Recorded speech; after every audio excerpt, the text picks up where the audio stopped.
Hello friends, आपका स्वागत है मेरे चैनल भक्ति की शक्ति में। अगर आपने अभी तक मेरे चैनल को सब्सक्राइब नहीं किया है तो प्लीज़ सब्सक्राइब कर लें और बेल आइकन को प्रेस कर दें ताकि मेरे नए आने वाले वीडियो की नोटिफिकेशन सबसे पहले आपको मिले। तो फ्रेंड्स, आज मैं आपको पितरों की कृपा की कहानी सुनाने वाली हूँ।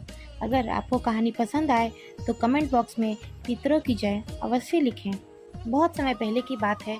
एक गांव में दो भाई बहन रहते थे। दोनों का विवाह हो चुका था और दोनों के दो दो बच्चे भी थे, परंतु बहन विधवा हो चुकी थी, इसलिए वह अपने भाई के घर में रहती थी। इस कारण उसकी भाभी बहुत नाराज रहती थी। समय बीतता गया और पितृपक्ष आया तो भाई बोला, मैं पितरों के तर्पण और पिंडदान के लिए गंगा जी जा रहा हूँ। तब पत्नी बोली, ठीक है, आप पितरों का तर्पण करने गंगा जी जाइए, आप यहाँ की चिंता मत करिए। तब भाई गंगा जी के लिए चला गया। भाई के जाने के बाद ही भाभी ने बाहर खेत में ननद और उसके बच्चों के लिए एक झोपड़ी बनवा डाली और अपने घर से उन्हें निकाल दिया। अपने बच्चों के साथ बहन झोपड़ी में रहने लगी। सुबह शाम बहन अपने भाई के घर जाकर सारा काम कर आती थी।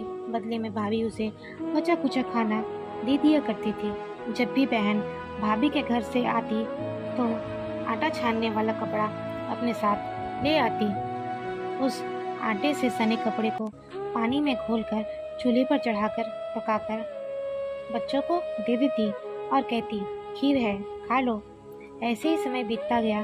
एक बार भाभी ने उसे कपड़ा ले जाते हुए देख लिया तो भाभी ने कहा, भाई जी, आटा छानने का कपड़ा कहाँ ले जा रही हैं? इसे यहीं छोड़कर जाया करो। तो बहन ने वैसा ही किया। उस दिन भाभी ने बचा कुचा खाना भी नहीं दिया और बोली, कल आपकी माँ का श्राद्ध है, बिना बुलाए तो आना मत। हाँ, आंगन में लगा ये पीपल का पेड़ अगर अपनी जगह से हिले तो आ जाना। यह सुनकर बहन बहुत दुखी हुई और रोती रोती अपने घर चली आई। घर पहुंची तो बच्चे बोले, माँ भूख लगी है, कुछ खाने को दे दो। तब वह बच्चों से बोली, बेटा, आज हम सबका उपवास है, आज हम लोग भूखे ही सो जाते हैं। अगले दिन बच्चे बोले, माँ, मामी ने कहा था आज नानी का श्राद्ध है तो चलो हम वहाँ चलते हैं। तो माँ बोली, बेटा, मामी ने कहा था कि आंगन का पीपल का पेड़ अगर अपनी जगह से हिले तो तुम आना। बताओ, कभी पेड़ हिलता है क्या? पत्ते हिलते हैं, टहनियाँ हिलती हैं, कभी पेड़ को हिलते देखा है?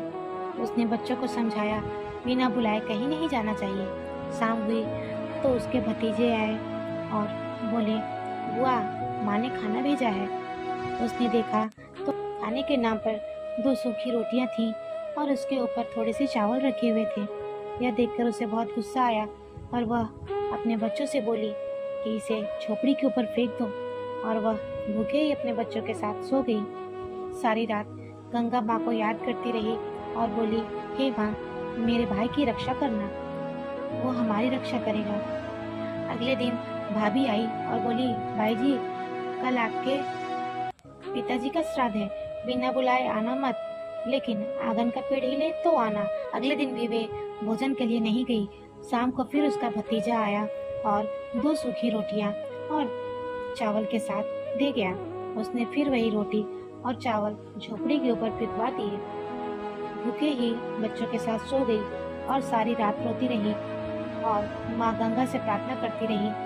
इसी तरह पितृपक्ष के 16 दिन बीत गए और उसका भाई वापस आया तो भाई ने देखा कि उसके घर के आंगन में कीचड़ ही कीचड़ फैला हुआ है। वो अपनी पत्नी से पूछा, ये कैसा कीचड़ है? मेरी बहन और भांजी कहाँ है? तो उसकी पत्नी बोली, श्राद्ध के पूरा 16 दिन तक मैंने आपकी बहन और भांजों के पैर कच्चे दूध से धोए हैं, इसलिए यहाँ पे कीचड़ हो गया है। आपके पीछे मैंने उनकी खूब सेवा की, खीर पूरी खिलाए, फिर भी वह मुझसे नाराज होकर खेत में झोपड़ी डालकर रह रही है।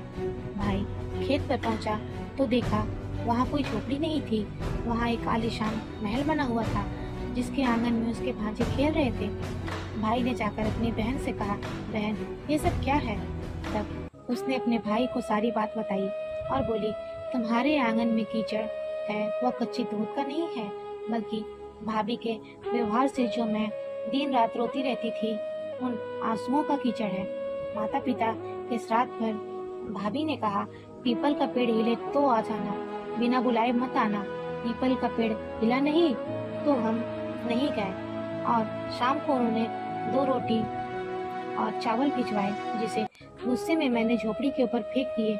माता पिता के आशीर्वाद तेरे साथ और गंगा मैया की कृपा से वे सूखी रोटियां सोने में और चावल हीरे मोती में बदल गए, जिसके प्रभाव से यह सब कुछ हुआ।